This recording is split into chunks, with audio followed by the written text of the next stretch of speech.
So this is the inaugural quarantine broadcast. Try and, you know, cheer up in these dark times. I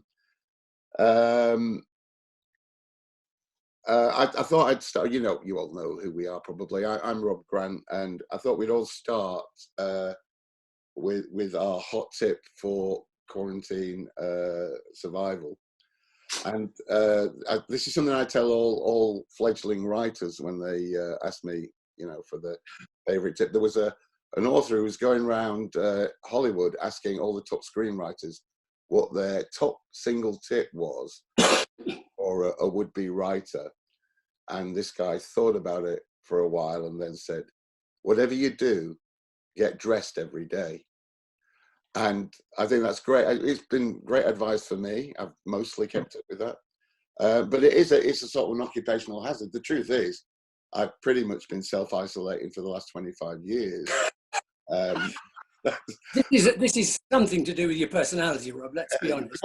There wasn't a word for it then, though, so it wasn't. My wife had some words for it. But, 25 years. Okay, and so I'll introduce the other panelists. This is Ed By, our producer / director. Without him, Lord knows what we'd have. It was a very difficult project to pull off, and he did. And he's obviously gone on to stellar fame and fortune in the movies and the televisions and things. And he's going to give you his top tip now. Here's my top tip. It's coming up in the form of a song. I hope you can hear it. Oh, you're going to play that, Ed? Sorry about it. It's got some bad language in it. Is anyone here? Oh no, everyone's well over the threshold of the watershed. How do you get this on, Ed? I'm just going to hold it up to the telly. Technical genius, Ed By again. Oh, I'm turning off my email. Can you hear it? Is that max volume? So I've written you a poem. We need your help to cure it.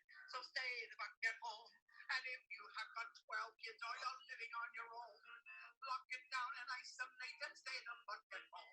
If you think you're not a church, in a dome, it spreads faster than a hooker's weight. So stay the fuck at home. Right, okay, I think we've got the message. Wait a minute. Stay the fuck at home. But I feel That'll do.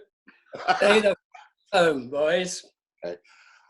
Thanks for that hot tip, Ed. I was Yep. In rehearsals. He said he was going to say gin was his tip, which I think. Gin. Oh yes, that's the other thing. And if you run out of gin, you below can it, get here, it from Deliveroo.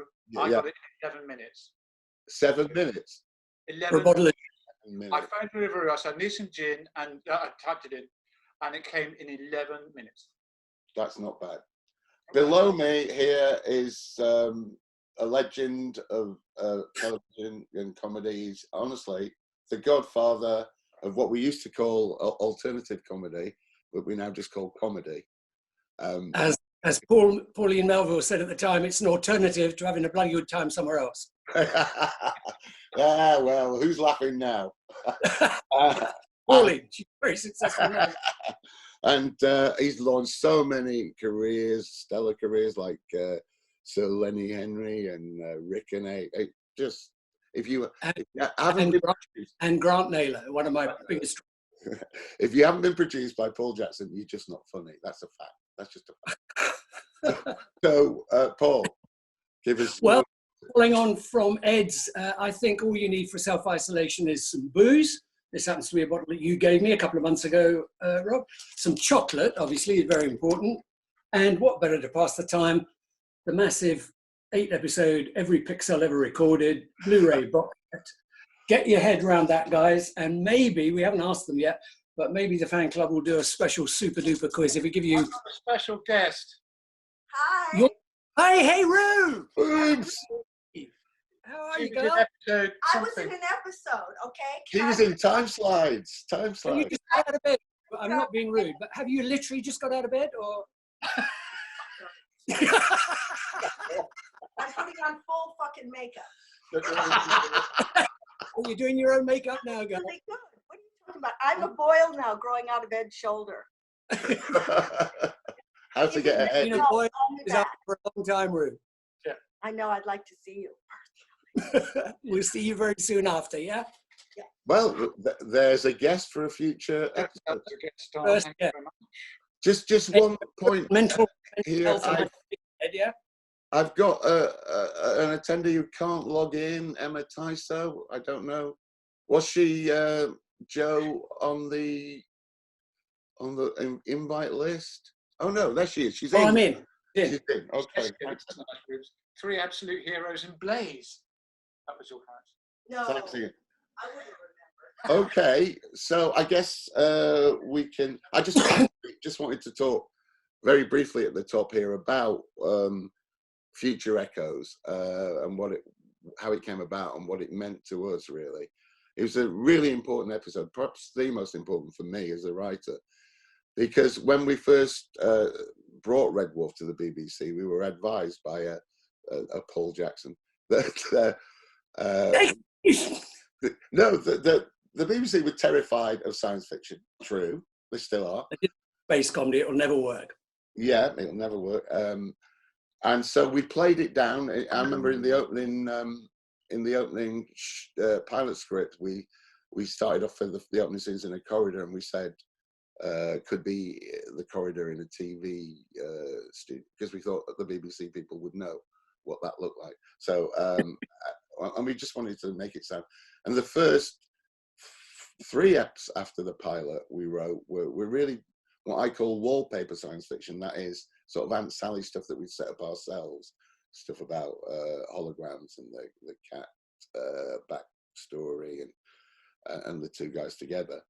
And we got to writing show 5, and that was Future Echoes. And I suddenly thought, why are we doing a science fiction series and not really doing science fiction?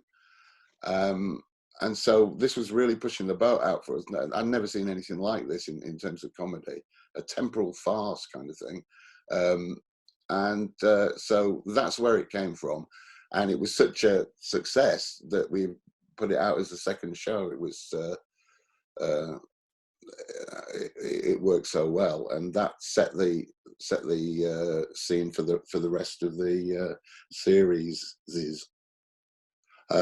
Okay, so when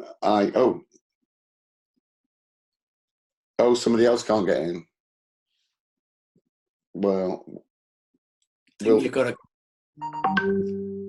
Carrie in. Oh well, I hope she can get in anyway. We can't hold everything up, can we? So here we are. I'm just lining up Future Echoes. I had it lined up. I'm watching it. You're about to press go, are you, Rob? Yeah, I'm about to press go. Okay, so everybody ready? Yeah. I've got subtitles only. I'll be watching down here. Paul's not got a remote apparently. Paul, are you ready? Turn on the telly, Rob. Okay, no. So 3, 2, 1, play. And there we go. We should all be going. Hope you all are. It doesn't really matter if you fall out of sync by as much as a minute, because you'll just see what we're talking about when it comes up. Okay, well, I mean... Here we are on opening titles, shot on 35mm. These shots... Remember doing the shot with Craig painting the thing, Ed? Where did we do that? We did that in the London studio, the same studio where they shot Nostromo for Alien. That's where we did these model shots. It was And really then tricky in those days to plant Craig onto that ship, and it still looks a bit fuzzy. That's because we shot on 35mm, so the film weave didn't really match. I just mentioned it. Weave at the same time.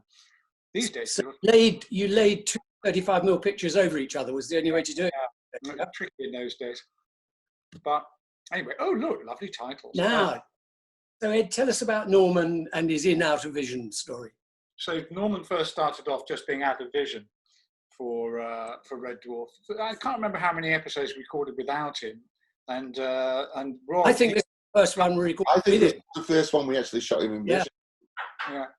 And so he kept coming up to you, Rob, and saying, what was he saying? He would say, "You're losing out on this, mate." By the way, it wasn't only Rob, it was anybody in the studio who would listen. Yeah. And interestingly, somebody other cast said, keep him out, keep him out. Now, look at it. Ahead of the curve, an electric bike, come on.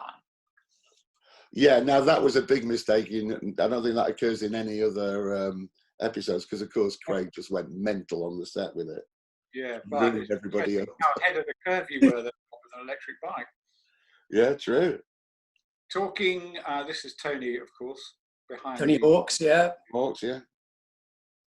who later played the entire Moldovan football team at tennis, I think, if I'm Yeah. right, He did, yeah. and walked around Ireland with a fridge on his back. Mhm. Yeah. But he started, folks, in as the vending machine on Red Dwarf. Well, he actually started as a warm-up, didn't he, for us? At least he was doing the warm-up, yeah. Yeah. And we all got on with him so well. Yeah. We put him in the show whenever we could. Just while we were watching this, why does Norman look so pixelated on the thing? Was that just a function of the difficulty of getting him on there, or was it? We wanted to make him look like a computer, and there was limited facilities for that. So when you see he comes up, you'll see him come up on the screen in a minute in the back of this shot. He's kind of looks just normal, and we just didn't want him to look just normal as a normal person. So we slightly overcooked it, I have to be honest, in this episode. And in subsequent series, we dialed it back so he looked more like himself, and we posterized him. So you can see there that he looks relatively normal, but when you come close up there, it's obviously very different. It was just to try and make him look computerish, but that was the limited facilities we had on the day. But we overcooked it, I think, on this.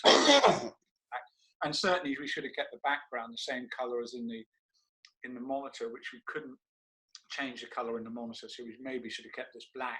But then he tended to disappear. So yeah, the sort of And so, having got his to wish to be on screen, Ed, he then moaned about the way he looked. Yeah. yeah, really. I can't see enough of my face. So get it. And also, Ed, where did you put him in the studio? Where? Well, he used to be stuck on the sometimes underneath the audience roster or just behind the set. Nice, see that invisible? And he would have to be wrapped up in black and hidden away. And he said, "Oh, mate, can I not be nearer the audience? They need to see." I said, "That's not the point, Norman. Stand up. You're doing sit down and you're behind the back." So nice wiggery, Ed. Nice wiggery. Yeah. So Nice quick wig shot. this is, I think this is the first time you see Danny here, isn't it? Yes, that's right. A little bit of backstory for you here. And I'm trying to remember where we shot those. I think we shot them in Manchester. Danny's hair here, this is an interesting, when Danny first appeared on the show, his hair stuck out sideways. And it didn't quite feel right to me. So we swept it back like that, and it sort of kept that shape ever since. Yeah. As a sort of. I've had a question here, Ed. Who played the grandmothers? Anyone remember? I do remember her, actually. I do remember her too, but I can't remember her name. So we get Danny's hair like this, and then he just sort of cross. Kept the wig. They want to know. I imagine the BBC kept the wig. Yeah, they probably used it for Liberace. Yeah. We used a very similar one in Happy Families with Chris Barry again, actually, but dropping on Jennifer Saunders' head.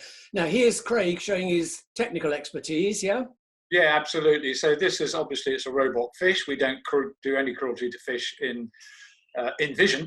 And this is how to fix a fish. Lift that, poke that, do that, tap it a bit, and that's how you fix a fish. High technical accomplishment there by Craig. Thank you very much. We've had a question. Did you steal any props? I didn't steal. I stole a scutter, a mini scutter. The the demonstration model that Peter Ragg first made.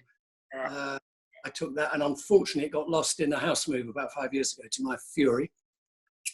I did steal a gun from one of the later series, but because props are made just to be seen in vision, as soon as I got it home, it fell apart.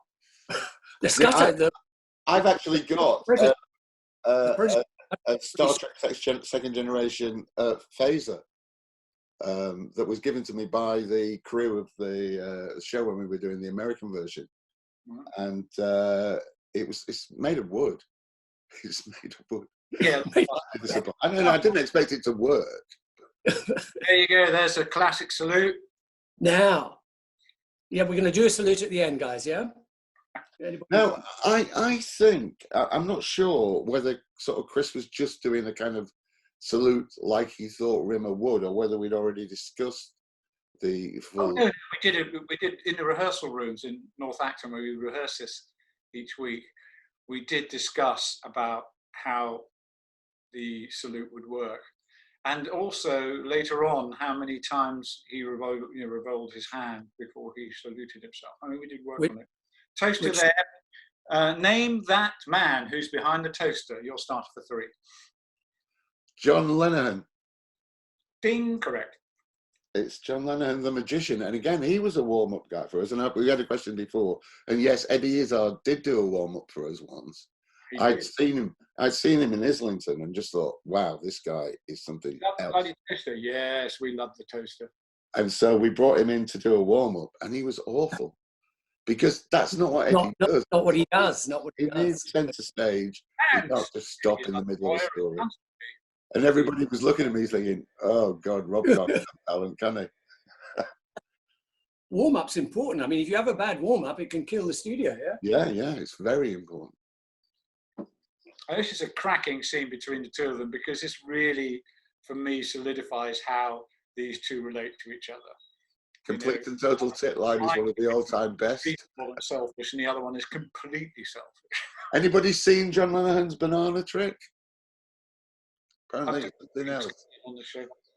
I expect it's rude. Is it true the actors didn't like each other to start? Not really. They Boys, no.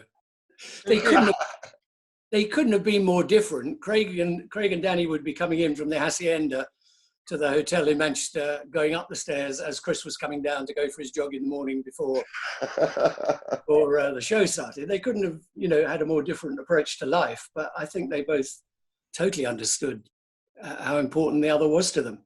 A lot of those double act stories are exaggerated, and they certainly get on very well, I think. Yeah.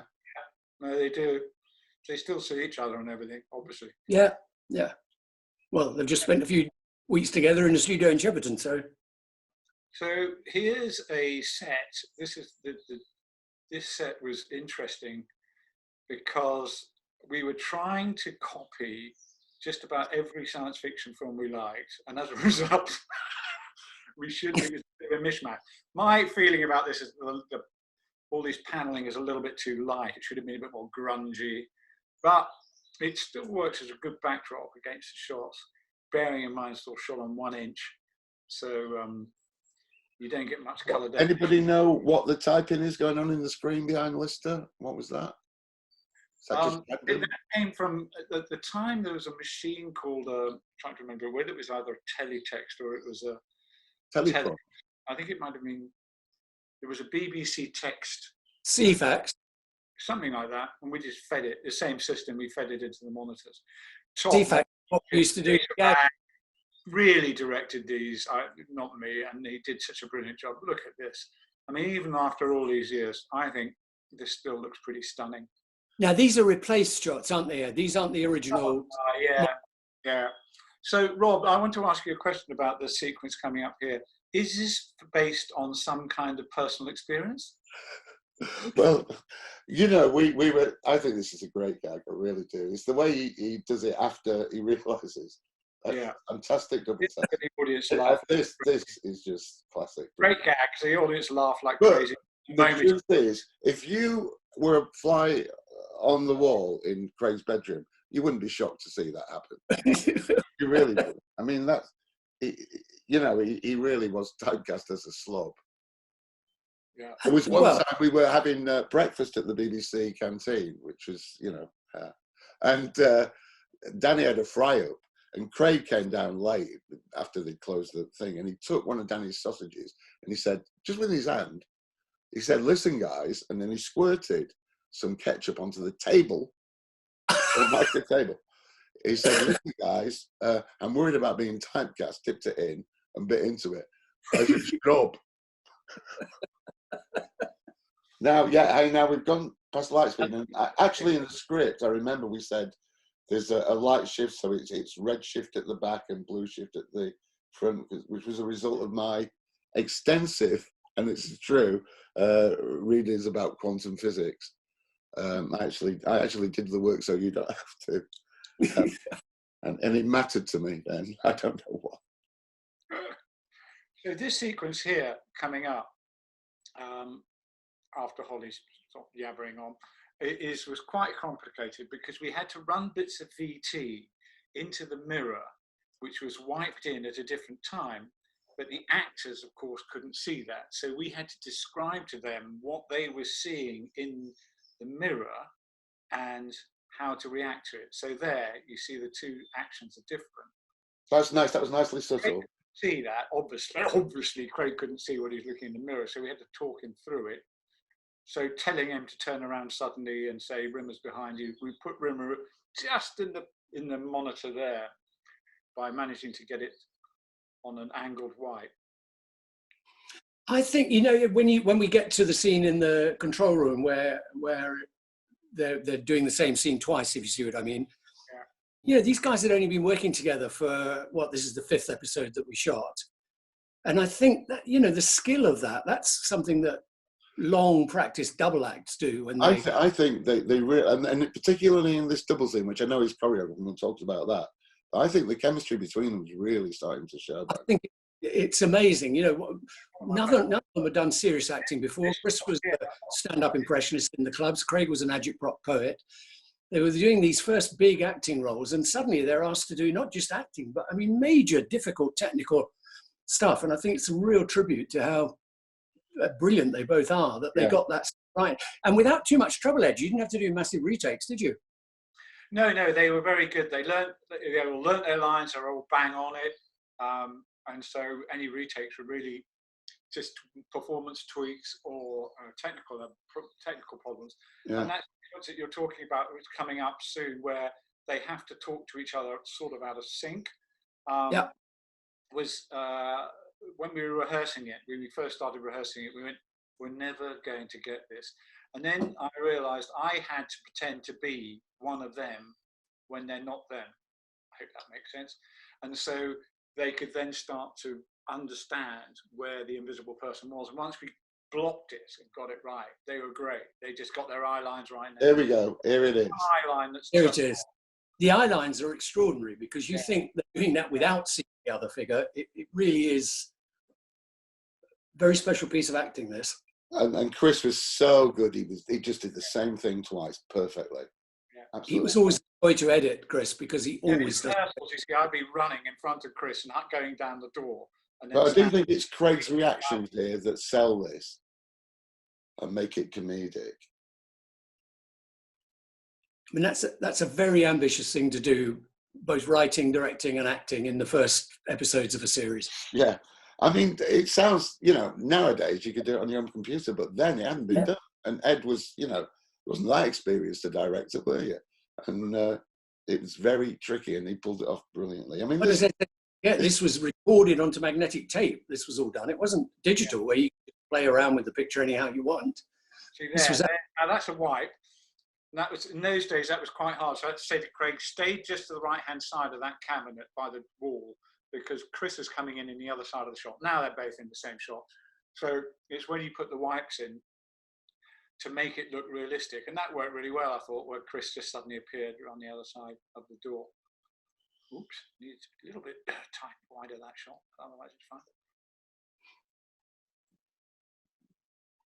So Chris is again perfect here, doing exactly the same as he did last time. Exactly. I think as well, everybody understood this scene. I mean, we did scenes quite often in the series, in Backwards, for instance, where really there were only two people who understood what was going on, and none of them was us. You were asking whether that was recorded in front of the audience. Some bits were, and some bits weren't. So if we had to do something with a wipe or a special effect, then we'd have to pre-record that. But everything we pre-recorded was done the day before and then played to the audience the following day. So any laughter you hear on it comes from a genuine audience. Either they're watching what's actually happening, or they were watching something that we recorded the day before. And that's a good point as well, Ed, because all of these shows were done in these early series, were done in a 2-day studio stand. Yeah. You know, not filming and locations and so on, all done. I mentioned this before, but as a writing exercise, the pilot certainly of Red Dwarf, I was very keen that it was written as if it could be done live, because all the classic shows I loved, Hancock and Steptoe, they were all done live back in the day, and I wanted to see if we could pull that off with a tech show. It was, Rob, the first couple of series, as Ed said, the VT you'd done the night before. Yeah. If you came to the audience, you watched the show straight through. Pretty much. That would do on the telly, yeah? Yeah, and that gets a much better atmosphere than constantly cutting between the monitor. And so obviously what we'd aim to do is to do as much as we could in front of the audience. And it was only really through something that was technically too time consuming that we would pre-record. Here's a good question from Ben P. I genuinely wonder if this kind of scene would be anywhere near as good if we'd done it, if done in a modern single camera way. We tried that once in one of the later series, and to be honest, once we'd shot it, we thought, nah, and showed it to an audience. You can make things look better, obviously. Camera plays a multi-camera, and you can get more precise performances, lighting, and everything else. But there's an invisible bond between performers and an audience. One actor said to me, it's like you acknowledge their presence, but you ignore them. And you cannot recreate that. So to really get the purity of comedy out of a multi-camera sitcom, you've got to have an audience. I absolutely agree. And there's so few of them around now, and so few people, and directors particularly, with the expertise to handle a multicam audience. Yes. I mean, oh yeah, that's terrible. It's a shame you don't work anymore, Ed. You and I were the last two. These scutters, they were radio controlled. Shot, real spaceship. They weren't very good at taking direction, Ed, as I remember. Yeah. Real spaceship, that shot, just so you know. We believe that signals from taxis nearby was sending them AWOL. There's footage somewhere of one of them. That was Peter Ragg's excuse, wasn't it? Yeah. But I loved it. They loved it. So I would love to have my own scooter. Yeah. Yeah. Of Craig running up and down the gantry, they obviously stand out a little bit as not being quite part of the studio set. They were basically a gantry that ran around the top of the studio where you could... Yeah, it was the studio gantry. You would not be allowed to send an actor up there now. That sort of example of what you right. can do as a pre-record on a single camera. You know, you can make it look so much better than how it is if it's a multi-camera shoot. But it's still not worth sacrificing that for the audience. There was. This is true. It was for another episode. The one where he's Chris. They pecked his groin relentlessly, and Peter Ragg was saying, "No, it's the taxis. It's the taxis." And nobody really knows. Again, a great scene between Chris and Craig here, where you really get to. It's beautifully written because the two of their characters are just playing off each other brilliantly. And this kind of dialogue, it was hard for them to learn. I have to be honest with you. When we were first talking about shooting this, Doug and I both wanted Chris to be in black and white, and we couldn't really work out a way of doing it, could we? You could do it now. Yeah, you could do it now. Yeah, but he's better in colour, isn't he? Yeah. No, it's just we thought, the H isn't going to be enough, but it was, you know. Got that, I must say, foreground, background, and I like that. Because it's hard to get the actors to hit the exact positions when you're doing multi-cameras. I love this. I love the funeral march stuff. I mean, talk about winding him up. I like it, but it's kind of justified because he was taking the piss out of Rimmer for being dead, so fair enough. So in his early days, Danny really was James Brown, wasn't he, in costume terms? Yeah, we tried to go James Brown as much as possible. In fact, he shot a video while we were shooting Red Dwarf of James on a James Brown track of him driving around in a car as James Brown. And needless to say, Danny is a bit of a fan of James Brown, but this is so good. All his little movements and his bringing his coordination here. I mean, this guy was just fluid. Look at this. Oh, apparently this magazine's had him in black and white. Yeah, I forgot about that. Yeah. That fish was decidedly not moving at the beginning of this. Pity about that. Great stuff.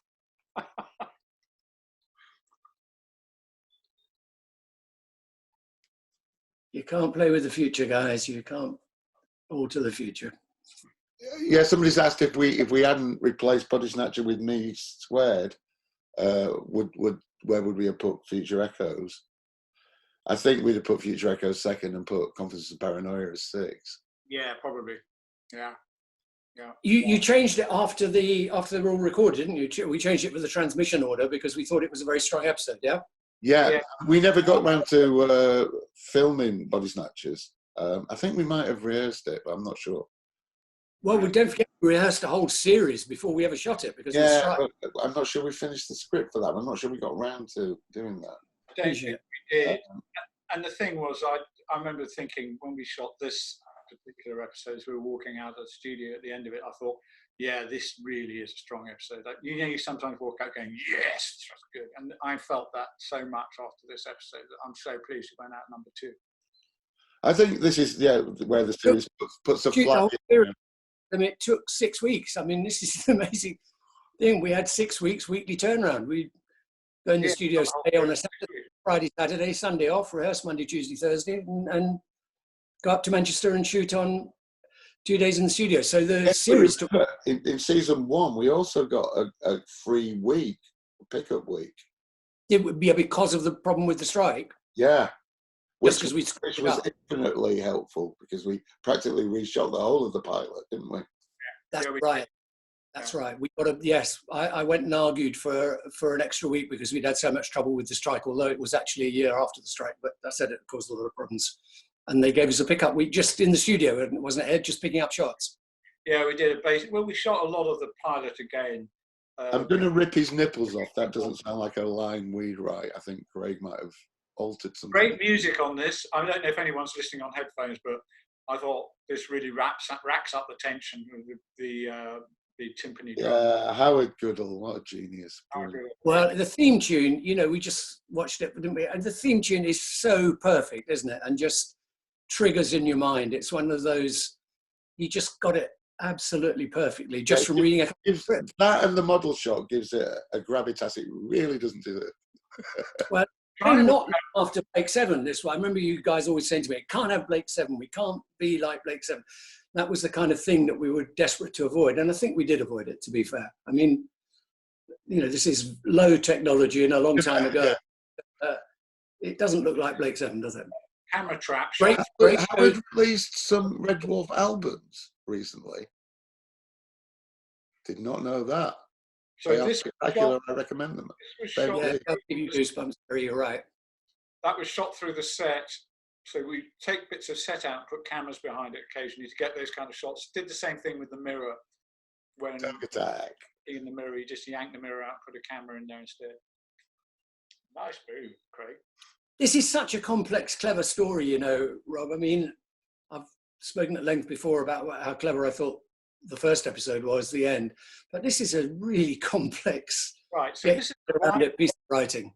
Okay, so this sequence here, so obviously Craig's playing both parts in this, obviously. So this would be a single shot of him, again pre-recorded because of the makeup and because of the wipe. So there's a wipe running down roughly where the seam in the wall is. So what happens is you record this end first, and then play it back, and then the Craig plays against himself. So at the moment, they're separated by a wipe either side of the set. But when you cut to the wide shot, obviously it's recorded in 2 passes. And you used a same process in the old days called roll back and mix. Now what's coming up is a sort of logistical exercise, is that Chris is about to walk out of this shot and into the other shot. So obviously they're recorded at different times. So there you got the 2-shot wipe. You see, and as he moved forward, we cut. And as we had to cut at that point, otherwise he'd have walked past the wipe and had disappeared. So now he's the other side of the wipe. So the stuff on the right was shot at a completely different time to the stuff on the left. Just to give you an idea of how fucking complicated it is to shoot this stuff. Hey, the writing and the direction are so complicated. And then that guy disappears just to help. And at no time, Ed, do I ever remember you saying to Rob and Doug, we can't do that. Actually, we just can't do that. Oh, yes, there was. Was there? They wrote a script once which said, our crew arrived down on rubbish land on the back of giant cockroaches. I went... And what was the panning over moving snapshots? That was a good one, I remember. Yeah, that was in... can't remember the name of the episode. Yeah, somebody's put in James Goodwin's saying, in retrospect, Rob and Doug felt Lister was a bit blasé about his son's death. Another split screen here. You can see Craig right on the left of this I love this. Isn't this great? He's slightly paced, just holding himself back a bit. You won't believe this. I got a letter 2 months ago from the baby who played Bexley. Really? He's an actor. No. Really? Yeah. So this was tricky. I can't remember how we did this. Oh yeah, we shot the babies really were crying. Table, put somebody's thumb on it, freeze framed around the edge of the picture, let the picture develop, and then keyed that with a wipe on top of the model shot. And then we had to speed it up, which in those days was difficult, speed up the development of the photo because it wasn't, the Polaroid wasn't being fast enough. So there's about 9 effects on that. Oh, and then you have to key on okay, I'm done. Key on the credits on top of it, which all look a bit... Yeah. There you go. There you go, guys. Good episode, guys. Good episode. Now, do we want to do a Q&A, Rob? Or can we do a Q&A? Yes, we're doing a Q&A. I've already got some questions in. I'm just moving this one. I'm coming back. Hang on, there's a Q&A here. Will we be taking questions after the episode? That's a question from Swarajit. Swarajit, sorry. No. Yeah, of course. That's the plan, isn't it? Yeah. So, right? Did we all talk too much and talk on each other? Because I can't tell if you can hear everyone when we're talking over each other, but maybe it was all right. How was it as an experience, guys? Does it work for you at home? Thank you, Deb. Yeah, they're great. Yeah, great. Okay. Now, listen, we'll do some questions because there's quite a few come in already, and anyone who wants to ask one, I think you can put your hand up. But anyway, you can somebody try the hand up thing on your app. See if I can see it. But anyway, when filming this episode, what was the biggest challenge you faced? Adam Gravit. Well, we kind of answered that one, Adam. Please do another one. We've got a question. Yeah, okay, we will. Yeah, we'll definitely do another one of these. It was fun. Yeah, we'd love to. Did the actors struggle to understand what was going on from Melissa Clarkson?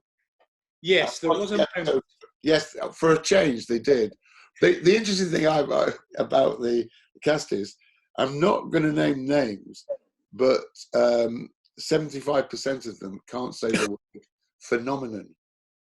And it's a kind of thing across actors. There are actors who can say the word phenomenon, and there are actors who can say the word phenomenon. Phenomenon. So different. any one of our actors could say phenomenon, Rob. Yes, I'm not naming Robert personally, but which is why he gets all the explanations. What reason? The most difficult thing for the actors in that was when they were filming. We were filming the sequence with the mirror, and I was talking on talkback. I talk to talkback down to the floor manager, who then tells the actors what's going on, and trying to explain to them what they were supposed to be reacting to in the mirror when they couldn't see it. And I had a camera pointing through the mirror, and I do remember Craig standing there with a shaver and going, razor, and going, oh man, I don't get it. I can't understand what they're saying. And Chris coming up to him, to his credit, and going, yeah, they're all idiots. Just do what you're asked. He was right. I'd given him a wrong instruction. I'd actually said, react to you cutting your chin there, because that's where you've done it with a razor. In actual fact, there's another part, which I gave him the wrong direction. But so, Ed, the fact is... They did struggle with that. It was hard stuff for them to get. They're struggling. You literally had to have it so clear in your head, because you're talking them through what you know will be the finished composite shot. I mean, you must have been so... they say a great director can run a movie in his head frame by frame. I mean, you must be that. You must have had that in your mind frame by frame. Well, I never used to feel comfortable about doing Red Dwarf unless I'd camera scripted it down to the point that if I forget, I can look down at my script and I've got all the notes to tell me how it's working in my head. So I would camera script, like on a Thursday night, I would keep going till about 2, 3 in the morning just to get it all straight. And I've never really had to do that with any other show. No. Did you storyboard it at all? Do you use storyboards? Storyboard. Sometimes I do mini storyboards down the side of the script, just so when you get to that point, it's there and it's for you to look at rather than looking around for other bits of paper.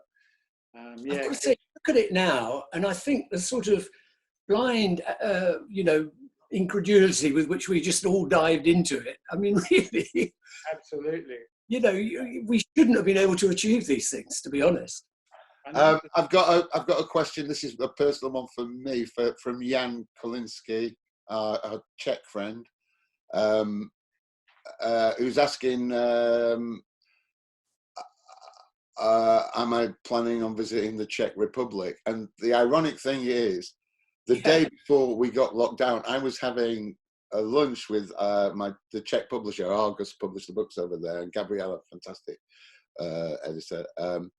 She'd come over here for the London Book Fair, which had just been cancelled, and we were I was going to do a tour of Prague and the Festival of Colours in the Czech Republic in July. I don't think I'll be doing it now. I bet there's no Festival of Colours this year. Hang on a minute, Rob. Haven't you won some major prize in Czechoslovakia? Well, no, they're doing a sort of tribute to my writing, right? Which be embarrassing, but hey. Great. My novels mainly, rather than Red Dwarf and everything. So the novels. I desperately, Jan, would love to come to Prague, and we will have a glass of your excellent Czech beer together when you do come. Yes, we've answered the broad question. Jan is asking a question again. No. Who have we got? I can only see for some reason. Did we ever expect Red Dwarf to become the global phenomenon it is, especially over 30 years later? Absolutely not. I mean, you kind of hope it's going to be a success, but it's ridiculous 30 years later. You really can't show very much that's 30 years old and still holds up in any way. I noticed a lot of the references there, like Mospros and things like that. We're going to date very soon. But who was Teasy Weezy? I didn't even know he was there. No, Teasy Weezy Raymond. That's 60s, man. Teasy Weezy Raymond, the celebrity. What is Goit? A Goit. We practiced. We tried to launch a few curse words on Red Dwarf, and Goit was one that never really caught on. It's a goiter, that horrible thing, skin you get under your jaw. That's what it is, and it never really caught on. But Meg's caught on, so you won one. Yeah, we won one. Gimboyd, I hope, would catch on better, but he didn't really. Well, I like Gimboyd, and of course Gwen was a favourite swear word. Was garbage? I don't know the Garbage Wheel script, Ed. I don't know if I saw that. In terms of smeg, I was phoned up by a reporter saying to me, "What does smeg mean?" I said, "I've no idea." And he said, "Is it anything to do with the male penis?" And I went, "I beg your pardon," and slapped the phone down on him. And I had quite a few of those. I don't know what they were referring to. You have no idea what they were referring to. I still don't to this day. You get quite a few anonymous penis calls, Ed. Is that what you're telling us? Do you know where it came from? Yeah. It came Yeah, from Tracy Python. Ullman. Oh, it came from Python. No, it came from Tracy Ullman. When we were doing Three of a Kind, because Rob and Doug wrote on Three of a Kind, which Ed and I both worked. Yeah, and we went out for an end of series Chinese in Queensway. Right. And she was having, they had one of those thick sweet corn and crab meat soups. And she said, ooh, look at this, it's like smegma. I didn't know what it was. And I went away and looked it up and I thought, oh my God, Tracy, how do you know? What kind of men do you have? You know, famously in Python, there was a character called Mrs. Smegma. I did not know that, no. There was a character which they purposely did because they were so fed up with having words taken out of their script. Somebody's saying they had Mrs. J.P. Smegma. That's right. And they put it in to see, well, I wonder if anybody will spot this one. You know, the people who are reading the scripts and telling you can't say gusset and you can't say whatever. And they put it in on purpose and they were thrilled when it got through. And so Mrs. Smegma became a semi-regular character. I mean, she appeared several times. I thought that's where you got it from. No, So, it wasn't. It wasn't. What's your all-time favourite episode, guys? That's a good question. You've got gussets to scrub, Charlie, indeed. What's your all-time favourite episode? Well, in some respects, it's this one because of the way it was so successful so early on. I was so pleased with this one, and I loved Polymorph. I loved Polymorph. It. So hard to make.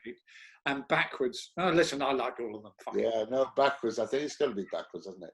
Backwards is. Hopefully, we're going to do more of these, and we'll get to Backwards. Well, do you want to put a? What do you want to do, Rob? Should we take a vote on what ones people want to see, or should we just work on through? We'll do them in order, I think. Okay. Yeah. So bad as they are, it doesn't really matter. We'll do the weak ones as well as the best ones. To be honest, I haven't seen Waiting for God in well, since we made it, really. I might like it better now. I don't know. Yeah, we're getting this in order, all of them. Do them backward. do them backwards. I know, you kind of want to see all of them. Okay, so we'll just do all of them. Well, we'll carry on. So, what, guys, should we do it on Sundays at this time? Is that a good idea? Yeah, I think so. I think that's good. Will I be at church? No. No, not at 2. Ed. Should we do next Sunday, Rob? Is that okay? Rob, I always think about it. I mean, publishing is really in a strange place right now. Well, and it's going to get stranger, to be honest. Yes, it's quite an investment in time. It's, like 8 months of your life. So I'll have to make sure somebody wants it. These comments. What other questions have we got? Well, here's a sort of general one, which is, what are you guys up to now? And somebody's just asked Rob, are we going to release this as some kind of whatever? I think so. It's being recorded, and hopefully we can post it up on the website. If Ed hasn't been too rude, we'll have to check over it. He's like, well, we can take. I just wanted to. I actually do have a special guest for our sort of quarantine episode, and he's just coming in now. It's Mr. Flibble. So you did take props from the set, Rob? No, this was donated by a fan. And I do love him. He's in my precious box. I have a very small box of precious things. Well, listen, you're saying we should do them in order, but is there anything we could learn for these troubled times from Quarantine the episode? Well, we've mentioned this before, Paul and I privately, that really the idea of Red Dwarf is sort of, if you strip away work and money and hunting for relationships, what is left? What's you? What is life? And we're all kind of facing that now. That's where we're at. We're all trapped on the Red Dwarf maroon. We are. And I mean, also, Lister, of course, the longest known self-isolation in human history. Known self-isolation. So maybe we can get Craig on to give us some tips. Well, listen, we'd love to have Craig. We'll see if we can get hold of him. I think maybe one of the cast might join us next week. So But yes, you know what I mean, Rob. Maybe there's some lessons to be learned. Maybe we should look at quarantine over the next week and see if that's not the best one for next week. Okay, but okay. I just think, at the moment, I mean, hopefully we're not. How many episodes down is quarantine? I hope we're not here in December watching when we get. Ed didn't do quarantine. Is why I'm hesitating. Yes, excuse me. Who did it then? Andy did it. Andy did. Yeah. Marooned. That's kind of quarantine-y, isn't it? Marooned, isn't that sort of quarantine-y? Juliet May did do some, Charles, but I don't think she did quarantine. Okay, well, we won't do that, obviously, because Ed won't be able to comment on it. Well, you can do a critique. You can do a critique, yes. We can do. We'll comment on it. Oh, he's crossed the line there. Look at that. Look at that jump right down the line. How could you make that mistake? Okay. Okay, guys, I think, are we done? Yeah. I think so. There's no fascinating questions left. Oh, no, there's a good question here. If we do Maroon, do we have to eat the dog food? And the answer is yes. Yes. You will all be expected to bring scene, a bin of your own dog food. Listen, you think that's disgusting? In 12 weeks' time, you'll be eating the bloody dog. But actually, it's quite a good idea that when we show the future, if you know what you're going to be watching, that you do bring a can of dog food, or you do, rather like they do with those interactions. Yes, you should bring relevant. Bring the props along, and let's have a laugh. Guys, should we all now give the NHS a salute? Is that the plan? Oh yes, of course. Okay, you have your instructions. What we're going to do is we're going to give a Red Dwarf full double rimmer from all of you to the frontline NHS staff and the backroom people who get the cleaners, the caterers, the ambulance drivers, the delivery drivers. Everybody's keeping it going. And they're really risking that. To get us on track and to beat this bloody thing. So, in their honour, I'm going to stand. I'll be able to show you. Any trouble. Thing. And on the count of 3, the full double rimmer, 5 full circles. 1, 2, 3.